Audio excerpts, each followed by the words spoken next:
പ്രിയ കൂട്ടുകാരെ, നമ്മുടെ little star tuition സെൻറ്ററിൻ്റെ അവധിക്കാല ക്ലാസ്സുകൾ ഏപ്രിൽ 1 മുതൽ മെയ് 31 വരെയാണ് നടത്തി വരാറുള്ളത്. എല്ലാ ദിവസവും 10:30 മുതൽ 3 മണി വരെയാണ് ക്ലാസ്. 10:30 എന്ന് പറഞ്ഞാൽ വെക്കേഷനല്ലേ, അപ്പോൾ കുട്ടികൾക്ക് നന്നായി ഉറങ്ങി എണീറ്റ് അവർക്കൊന്ന് ഫ്രീ ആയിട്ട് വരാൻ വേണ്ടിയിട്ടാണ് 10:30 വെച്ചിരിക്കുന്നത്. പിന്നെ 3 മണി വരെ, 3 മണിയാകുമ്പോൾ വെയിലൊക്കെ ഒന്ന് ആറും തിരിച്ചു പോയിട്ട് അവർക്ക് കളിക്കാം. ആ രീതിയിലാണ് ക്ലാസ്സുകളൊക്കെ അറേഞ്ച് ചെയ്തിരിക്കുന്നത്. ക്ലാസ് എന്ന് പറഞ്ഞാൽ ഇപ്പോൾ എല്ലാ ഫാമിലിയിലും പാരൻസ് ജോലിക്ക് പോകുന്നവരായിരിക്കും. കുട്ടികളാണെങ്കിൽ ഒന്നില്ലെങ്കിൽ മൊബൈൽ ഫോണിനോ അതല്ലെങ്കിൽ ടി വിയുടെ മുമ്പിലോ, അവർക്കത് വേറെ ഒരു ഓപ്ഷൻ ഇല്ല. വെയിലായതുകൊണ്ട് പുറത്തേക്കൊന്നും അങ്ങനെ ഇറങ്ങി കളിക്കാനും പറ്റില്ല. അപ്പോൾ ആ സമയം കുട്ടികൾ ടി വിയിലോ മൊബൈലിലോ ഒക്കെ നോക്കിയിരിക്കും. പിന്നീട് നമ്മൾ പെട്ടെന്ന് ആ ഒരു സ്വഭാവം അങ്ങോട്ട് സ്കൂൾ തുറന്ന് മാറ്റാൻ പറഞ്ഞാൽ പെട്ടെന്ന് അവർക്കത് മാറ്റാൻ പറ്റില്ല. അതുമാത്രമല്ല, ശരിക്കും അവരുടെ കുട്ടിക്കാലം മൊബൈലിലും ടി വിയുമായിട്ട് മാറിക്കൊണ്ടിരിക്കും. അങ്ങനെ അതിൽ നിന്നും ഒരു മാറ്റം എന്ന രീതിയിൽ ആഗ്രഹിച്ചിട്ടാണ് വെക്കേഷൻ ക്ലാസ്സുകൾ സ്റ്റാർട്ട് ചെയ്തത്.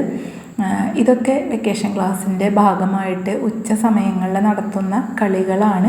ഒരു 12:30 ആകുമ്പോൾ ഊണ് കഴിക്കാൻ വിട്ട് കഴിഞ്ഞാൽ പിന്നെ ഒരു 2 മണി വരെ വിവിധ തരത്തിലുള്ള കളികളിൽ അവരെ ഏർപ്പെടുത്തും. എല്ലാ തരം കളികളും ഉണ്ടായിരിക്കും. അത് കഴിഞ്ഞാൽ പഠിക്കുക എന്ന് പറഞ്ഞാൽ, ഇപ്പോൾ 25 വർഷമായി ഞാൻ ഈ ഒരു ട്യൂഷൻ ഫീൽഡിൽ വർക്ക് ചെയ്യുന്നു. വലിയ ഡിഗ്രി ക്ലാസ്സിലുള്ള കുട്ടികൾ മുതൽ LKG വരെയുള്ള കുട്ടികളെ ട്യൂഷൻ എടുത്തിട്ടുണ്ട്, പഠിപ്പിച്ചിട്ടുണ്ട്. അപ്പോഴൊക്കെ എനിക്കൊരു ഞാൻ വലിയ ക്ലാസ്സിലെടുത്തപ്പോൾ എനിക്ക് മനസ്സിലായി, ചെറിയ ക്ലാസ്സുകളിൽ ഇവർക്ക് കിട്ടേണ്ടതായിട്ടുള്ള പല കാര്യങ്ങളും ഇവർക്ക് നഷ്ടപ്പെട്ടിരുന്നു എന്ന് മനസ്സിലായി. അങ്ങനെയാണ് ഞാൻ ചെറിയ കുട്ടികളുടെ ട്യൂഷൻ എന്ന രീതിയിലേക്ക് മാറിയത്. ചെറിയ ക്ലാസ്സിലെ കുട്ടികൾ എന്ന് പറഞ്ഞു കഴിഞ്ഞാൽ അവർക്ക് ശരിക്കും അവരെ നമ്മൾ കറക്റ്റായിട്ടുള്ള ഒരു മെത്തേഡിലേക്ക്, അതായത് പഠിക്കുന്ന രീതി എങ്ങനെയാണെന്നും കാലത്ത് എണീറ്റ ഉടനെ എന്താണ് ചെയ്യേണ്ടതെന്നും അങ്ങനെ ചെറിയ ചെറിയ ശീലങ്ങൾ നമ്മൾ അവരെ പഠിപ്പിച്ചു കഴിഞ്ഞാൽ തീർച്ചയായിട്ടും ആ ശീലങ്ങൾ നമ്മുടെ പണ്ട് ഉള്ള കാരണവന്മാർ പറയുന്നത് പോലെ ചുട്ടയിലെ ശീലം ചുടല വരെ, അത് ഏത് ശീലമായാലും അത് ചുടല വരെ നിലനിൽക്കും. ഇപ്പോൾ ഈ ക്ലാസ്സിൽ വരുന്ന കുട്ടികൾക്ക് ഞാൻ വീട്ടിലേക്ക് ഹോംവർക്കൊന്നും ചെയ്ത് കൊടുക്കാറില്ല. അവിടെ ഇങ്ങനെ വെക്കേഷൻ ക്ലാസ്സിൽ വന്ന് പിന്നെ ട്യൂഷൻ ക്ലാസ്സിൽ ഇരുന്ന് പോകുന്ന കുട്ടികൾക്കൊക്കെ നല്ല മാർക്കുമാണ്. അവർ ക്ലാസ്സിൽ അവരവരുടെ സ്കൂളുകളിൽ അവരവരുടെ ക്ലാസ്സിലൊക്കെ അവർ ഏറ്റവും മുന്നിലാണ് നിൽക്കുക. കാരണം ഇവിടെ പഠിപ്പിക്കാനുള്ള ബേസായിട്ടുള്ള കാര്യങ്ങൾ മലയാളമായാലും ഇംഗ്ലീഷായാലും കണക്കായാലും ഹിന്ദി എല്ലാത്തിൻ്റെയും എഴുതാനും വായിക്കാനും, കൂട്ടി വായിക്കാനും എഴുതാനും അതുപോലെ തന്നെ അങ്ങനെയുള്ള കാര്യങ്ങൾ നമ്മൾ അവിടെ പഠിപ്പിക്കുമ്പോൾ അവർക്ക് പഠിക്കാനൊരു ഇഷ്ടം വരും. നേരെ മറിച്ച് ഈ കാര്യങ്ങളെക്കുറിച്ച് വ്യക്തമായൊരു ധാരണയില്ല, അവർക്ക് കൂട്ടി വായിക്കാൻ അറിയില്ല, എഴുതാൻ അറിയില്ല, ഒന്നും അറിയില്ലെങ്കിൽ അവർ പഠിക്കാൻ സ്വാഭാവികമായും ബാക്കിലേക്ക് പോകും. അപ്പം നമ്മൾ ചെറിയ ക്ലാസ്സുകളല്ലേ എന്ന് വിചാരിച്ചിട്ട് പാരൻസ് അതൊന്നും ശ്രദ്ധിക്കില്ല. ചെറിയ ക്ലാസ്സിൽ എന്താ പഠിപ്പിക്കാൻ, അതാണ് അന്ന് വീട്ടിലത്തെ പഠിച്ച് വന്നിരിക്കുന്നത്. പണ്ട് നമ്മളൊക്കെ പഠിച്ച സമയത്തൊക്കെ ആണെങ്കിൽ പക്ഷെ നമുക്ക് എന്നാലും നമ്മളെ കുറേ നേരം ടീച്ചർമാർ ഇരുത്തി പഠിപ്പിക്കും, നമുക്ക് വളരെ കുറച്ച് കാര്യങ്ങളൊക്കെ പഠിക്കുന്നുണ്ട്. പക്ഷെ ഇന്നത്തെ സിലബസ് അനുസരിച്ച് അങ്ങനെയല്ല, ഒത്തിരി കുട്ടികൾക്ക് പഠിക്കാനുണ്ട്. അത് നന്നായി ഇഷ്ടപ്പെട്ട് പഠിച്ചെങ്കിൽ മാത്രമേ അവരുടെ ഓർമ്മയിൽ നിൽക്കുള്ളൂ. ഇപ്പോൾ കുട്ടികളൊക്കെ ചെയ്യുന്നത് എന്താണെന്ന് വെച്ച് കഴിഞ്ഞാൽ വളരെ കഷ്ടപ്പെട്ടിട്ടാണ് പഠിക്കുന്നത്. അങ്ങനെ കഷ്ടപ്പെട്ട് പഠിക്കുന്ന കുട്ടികൾക്കൊക്കെ കുറേ കഴിയുമ്പോൾ പഠനത്തോട് വളരെ ഒരു എതിർപ്പ് അല്ലെങ്കിൽ പഠിക്കാനുള്ള താല്പര്യം നഷ്ടപ്പെടും. അപ്പോൾ ഈ വെക്കേഷൻ ക്ലാസ്സിൽ വരുന്ന കുട്ടികളുടെ പ്രത്യേകത എന്താണെന്ന് വെച്ച് കഴിഞ്ഞാൽ അവർക്ക് ജയിക്കുമ്പോൾ സമ്മാനങ്ങളൊക്കെ കൊടുത്ത് അത് കിട്ടിയില്ലെങ്കിൽ അതിൻ്റെ കാരണം പറഞ്ഞു കൊടുത്ത് അത് വീണ്ടും വീണ്ടും അവരെയും കൊണ്ടൊക്കെ റിപ്പീറ്റ് ചെയ്ത് വരുന്ന സമയത്ത് അവർ ഏകദേശം ഈ 2 മാസത്തെ ക്ലാസ് കഴിയുമ്പോഴേക്കും എല്ലാ വിഷയങ്ങളിലും അവർ നല്ല രീതിയിൽ മാർക്ക് മേടിച്ച് അവർക്ക് എന്ത് നമ്മൾ പറഞ്ഞാലും എഴുതാൻ പറ്റുന്ന ഒരു രീതിയിലേക്ക് അവർ മാറും. മാറുമ്പോൾ എന്താ പ്രത്യേകത എന്ന് വെച്ച് കഴിഞ്ഞാൽ അവർ ചെല്ലുന്ന ക്ലാസ്സുകളിൽ അവിടെ ഇരിക്കുന്ന കുട്ടികൾ എന്ന് പറഞ്ഞാൽ 2 മാസം ടി വി മൊബൈലൊക്കെ ആയിട്ട് അങ്ങനെ നടന്നിട്ട് അവർക്കത് അത്ര കാര്യങ്ങളൊന്നും കറക്റ്റായിട്ട് അറിയാതെ ആവുമ്പോൾ ഈ കുട്ടികൾ നല്ല രീതിയിൽ എഴുതും. അപ്പോൾ ടീച്ചർമാർ എപ്പോഴും അവർക്ക് ഫുൾ മാർക്കാണല്ലോ കിട്ടുക, 10ലും 20ലൊക്കെയും. അപ്പോൾ അവർക്ക് ഫുള്ള് മാർക്ക് ഇട്ട് കൊടുക്കും, സ്റ്റാർ ഇട്ട് കൊടുക്കും, ടിക്ക് ഇട്ട് കൊടുക്കും, ചിലപ്പോൾ അതിൻ്റെ അരുത്തൊരു പൂവൊക്കെ വരച്ച് വയ്ക്കും. ഇങ്ങനെയുള്ള കുട്ടികളെ ട്യൂഷൻ ക്ലാസ്സിലേക്ക്, അതായത് റെഗുലർ ട്യൂഷൻ്റെ സമയത്ത് വരുമ്പോൾ ചോദിക്കും ആരാണെന്ന് സ്കൂളിലെ എല്ലാ അവരവരുടെ സബ്ജക്റ്റിൽ ഫസ്റ്റ് ആൻസർ എന്ന് പറയുമ്പോൾ നമ്മുടെ ട്യൂഷൻ ക്ലാസ്സിലത്തെ ഒരുവിധം എല്ലാ കുട്ടികളും അതിൽ പെട്ടിട്ടുണ്ടായിരിക്കും.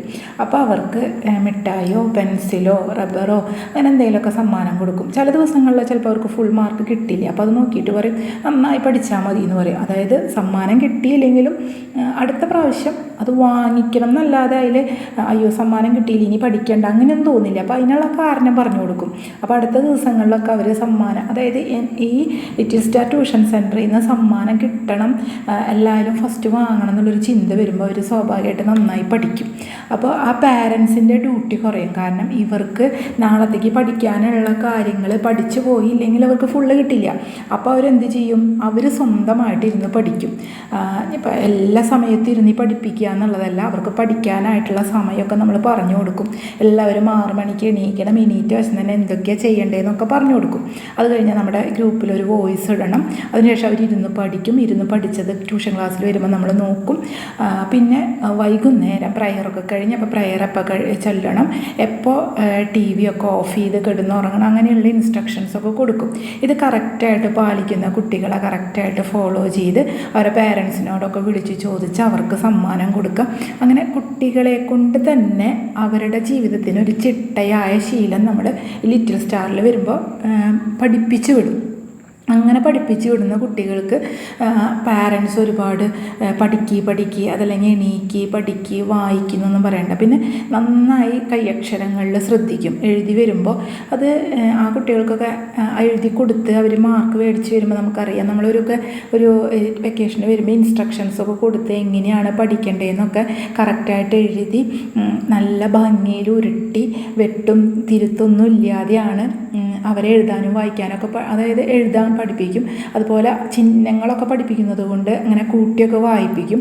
പിന്നെ കുറേ കാര്യങ്ങളുടെ പേരുകൾ നമ്മളങ്ങനെ എഴുതിപ്പിക്കുമ്പോൾ അവർക്ക് അക്ഷരങ്ങളൊക്കെ ചിഹ്നങ്ങളും അക്ഷരങ്ങളൊക്കെ കറക്റ്റാവും. അപ്പോൾ ശരിക്കും പറഞ്ഞാൽ LKG UKG 1 ചിലപ്പോൾ LKGയിൽ വരുന്ന കുട്ടികൾ അത്ര അങ്ങോട്ട് ആവണമെന്നില്ല. അവർ 2ാം ക്ലാസ്സൊക്കെ ആവുമ്പോഴേക്കും അത്യാവശ്യം എല്ലാ കാര്യങ്ങളും തെറ്റുകൂടാതെ എഴുതാനും വായിക്കാനും അവർ പഠിച്ചിരിക്കും. അപ്പോൾ പുതിയത് വരുന്ന കുട്ടികളുടെ പ്രത്യേകത എന്താണെന്ന് വെച്ച് കഴിഞ്ഞാൽ അവർക്കിതൊന്നും അറിയാത്തത് കൊണ്ട് ആദ്യം നമ്മൾ ബേസാണ് പഠിപ്പിക്കുക. ബേസ് പഠിപ്പിച്ചാലാണ് നമുക്ക് ആ കുട്ടികളെ കറക്റ്റായിട്ട് അന്നാന്ന് പഠിപ്പിച്ച് വിടാൻ പറ്റുള്ളൂ. ഇപ്പോൾ ആദ്യം എന്ന് പറഞ്ഞാൽ നമുക്ക് എല്ലാ സബ്ജക്റ്റും അന്നാന്ന് പഠിപ്പിച്ച് വിടാൻ പറ്റും. ഇപ്പോൾ എന്ന് പറഞ്ഞാൽ അത് നടക്കില്ല. കാരണം സിലബസിൽ ചെറിയ വ്യത്യാസം വന്നിട്ടുണ്ട്. ഇപ്പോൾ ടെക്സ്റ്റ് ബുക്കിൻ്റെ ഉള്ളിൽ നിന്ന്, അത് CBSE ആയിക്കോട്ടെ സ്റ്റേറ്റ് ആയിക്കോട്ടെ ഇതായാലും ടെക്സ്റ്റ് ബുക്കിൻ്റെ ഉള്ളിൽ നിന്നൊക്കെ ചോദിക്കാൻ തുടങ്ങി. അതായത് ടെസ്റ്റ് നന്നായി വായിക്കണം എന്നുണ്ടെങ്കിൽ കുട്ടികൾക്ക് അതാത് സബ്ജക്റ്റ് വായിക്കാനും അത് മനസ്സിലാക്കാനുള്ള കഴിവ് വേണം.